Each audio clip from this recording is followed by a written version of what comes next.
Hello friends, నమస్తే. నేను మీ Padmavati. Friends, ఈరోజు మనం వినబోతున్న కథ వెన్నెల గడ్డ కట్టింది. రచించిన వారు ఓలేటి శ్రీనివాస భాను గారు. ఫ్రెండ్స్, ఇక కథలోకి వెళదామా? వెన్నెల గడ్డ కట్టింది కథ. సూరిబాబుకి నాగమణికి పెళ్ళయి ఏణ్ణర్థం అయింది.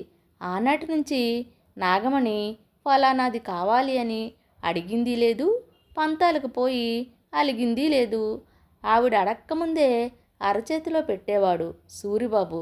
గుజ్జనగూళ్ళు లాంటి సంసారం, ఒద్దికైన కాపురం.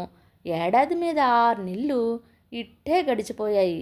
అదుగో ఆ రోజు మాత్రం నోరు విప్పి అడిగింది నాగమణి. అరే, ఎలా అంటూ తలగొక్కున్నాడు సూరిబాబు.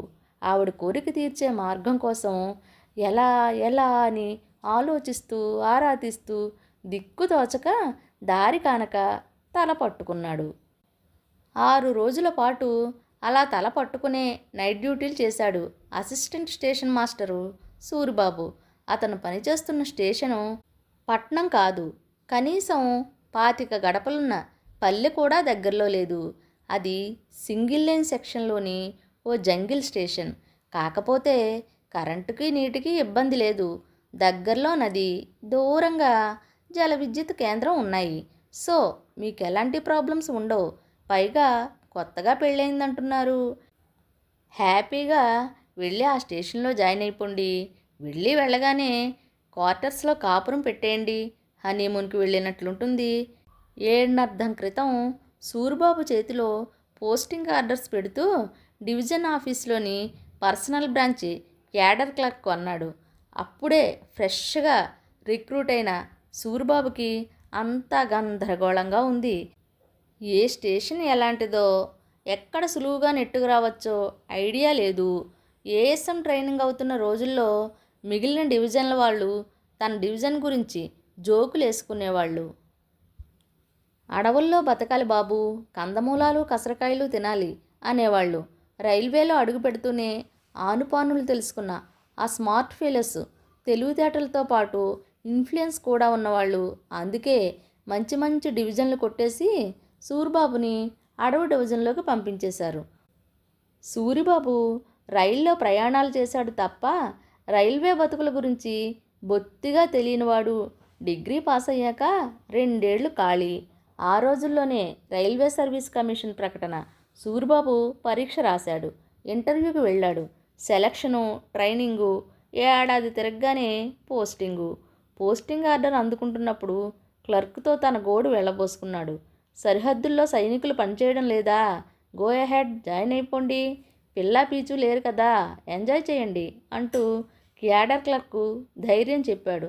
సూరిబాబు ఆ అడవి స్టేషన్లో జాయిన్ అయిపోయాడు. అడవైతే ఏంటి, మీతో పాటే నేను అంటూ నాగమణి రైల్వే క్వార్టర్స్ని నీట్గా సర్దింది. పల్లెటూరు అమ్మాయి కాబట్టి ఆ వాతావరణంలో హాయిగా సర్దుకుపోయింది. సూరిబాబుకి మరో వ్యాపకం లేదు. స్టేషన్లో డ్యూటీ చేయడం, ఇంట్లో నాగమణితో కబుర్లు చెప్పుకోవడం, కలిసి వంట చేసుకునేవారు. అష్టాచమ్మ, పచ్చీసు పాలీసు ఆడుకునేవారు. స్టేషన్ వెనక చిట్టడవిలో సీతారాముల్లాగా తిరుగుతూ నది ఒడ్డున ఇసుకతో గూళ్ళు కట్టుకునేవారు. క్వార్టర్స్ వెనకాల నిమ్మ, దానిమ్మ, పనస, జామ, సీతాఫలం చెట్లు బాగా కాస్తాయి. చెయ్యి ఎత్తితే చాలు గుత్తులు గుత్తులు. సూరిబాబుకి పనసకూరంటే భలే ఇష్టం. పెరట్లో అందువిడిగా ఉన్న లేత పనసకాయల్ని సూరిబాబు కోసి తెస్తే మసాలా కూర వండేది నాగమణి. అమృతం అంటూ చపాతీల్లో ఆ కూరను నంజుకుంటూ లొట్టలు వేసేవాడు సూరిబాబు. వీక్లీ ఆఫ్ దొరికితే ఉదయాన్నే ప్యాసింజర్ బండి ఎక్కి 3 గంటల దూరంలోని పట్టణానికి వెళ్ళేవారు. అక్కడ కూర, నార, పప్పు, ఉప్పు లాంటివి కొని మార్నింగ్ షో మ్యాట్నీలు చూసుకుని మళ్ళీ రాత్రి 10 గంటల ప్యాసింజర్లో తిరిగి వచ్చేవారు.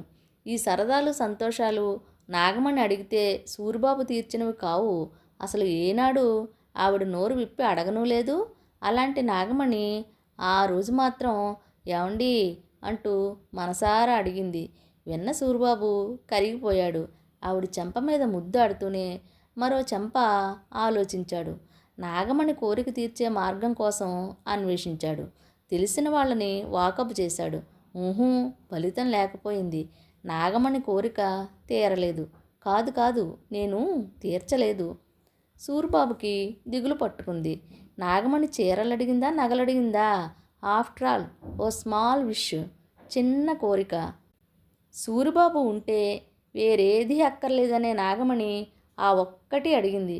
నన్ను క్షమించు నాగమణి.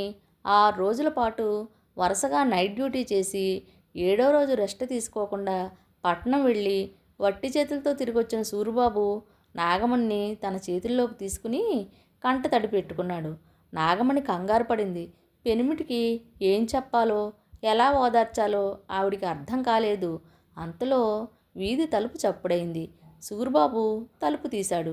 ఎదురుగా క్యాబిన్ మ్యాన్ నరసింహులు, అతని వెనక లావుగా పొడుగ్గా గుబురుగడ్డంతో ఓ సర్దార్జీ. ఏమిటి నరసింహులు, ఎవరైనా అడిగాడు సూరిబాబు. నరసింహులు ఎదురుగా పట్టాల వైపు చూపించాడు. అక్కడ సెకండ్ లూప్ లైన్ మీద గూడ్స్ వేగం లాగి ఉన్నాయి. ముందు రోజు రాత్రి సూరిబాబు డ్యూటీలో ఉన్నప్పుడే ఆ గూడ్స్ బండి వచ్చింది. ఆ స్టేషన్ అప్గ్రేడియంట్లో ఉండడం వల్ల అతి కష్టం మీద లాక్కొచ్చిన ఇంజన్ అక్కడికి రాగానే ఆయాసపడింది. ఇక నా వల్ల కాదంటూ మొండికేసి మొరాయించింది. కంట్రోల్ మెసేజ్ ప్రకారం సూరిబాబు ఇంజన్ని డిటాచ్ చేశాడు. 4 స్టేషన్ల అవతలున్న లోకో షెడ్కి ఇంజన్ను పంపించేశాడు. మరో ఇంజన్ వచ్చేంత వరకు ఆ గూడ్స్ బండిని ఆ స్టేషన్ పట్టాల మీద తాత్కాలికంగా స్టేబుల్ చేశాడు. ఆ గూడ్స్ వేగంలో పశువుల్ని ప్రత్యేకంగా రవాణా చేసేందుకు వీలుగా క్యాటిల్ వ్యాగన్లు 4-5 ఉన్నాయి. వాటిల్లో జెర్సీ ఆవులు పంజాబీ నుంచి తమిళనాడుకి ప్రయాణం చేస్తున్నాయి. ఆ మందలో చూలుతో ఉన్న ఓ ఆవు ఆ సాయంత్రమే దూడ వేసింది. ఆవులకి ఎస్కార్ట్గా గార్డు పెట్టెలో ప్రయాణిస్తున్న ఓ సర్దార్జీ ఆవు పాలు పితికి స్టేషన్లోని సిబ్బందికి ఉచితంగా పంచిపెడుతున్నాడు. అది చూసిన నరసింహులు సర్దార్జీతో మాట్లాడాడు. అతన్ని సూరిబాబు క్వార్టర్స్కి తీసుకొచ్చాడు. మాస్టర్ సాబ్, హమారా తరఫ్ సే లీజియే అంటూ సర్దార్జీ ఓ స్టీల్ క్యాన్లో జున్నుపాలు అందించాడు. సూరిబాబు ఆనందం పట్టలేకపోయాడు. సర్దార్జీకి కృతజ్ఞతలు చెప్పి చీకట్లో కళ్ళు తుడుచుకుంటూ డబ్బులు ఇవ్వబోయాడు. నమస్కార్ సాహెబ్ అంటూ సున్నితంగా తిరస్కరించిన సర్దార్జీ హుందాగా అడుగులు వేసుకుంటూ వేగన్ల వైపు వెళ్ళిపోయాడు. ఆ రాత్రి అప్పటికప్పుడు సూరిబాబు నాగమణి జెర్సీ ఆవు జున్నుపాలను పొయ్యి మీదకి ఎక్కించారు.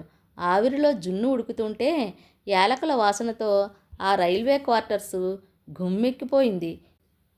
నెల తప్పిన నాగమణి జున్ను తినాలని ఉందండి అంటూ వారం రోజుల క్రితం అడిగిన చిన్న కోరిక అయ్యో తీర్చలేకపోయానే అంటూ సూరిబాబు కంటతడికి కారణమైన ఓ తీయని కోరిక గడ్డకట్టిన వెన్నెల్లాంటి కమ్మటి జున్నుతో తీరిపోయింది. అవతల గూడ్స్ బండిలోని క్యాటిల్ వ్యాగన్లో కొత్తగా భూమి మీద పడ్డ లేగదూడ గోమాత పొదుగులో తలదూర్చింది. ఫ్రెండ్స్, కథ చాలా బాగుంది కదా. నచ్చితే లైక్ చేయండి, షేర్ చేయండి, సబ్స్క్రైబ్ చేసుకుని నన్ను ఎంకరేజ్ చేస్తారు కదూ. మరొక మంచి కథతో మళ్ళీ కలుద్దాం.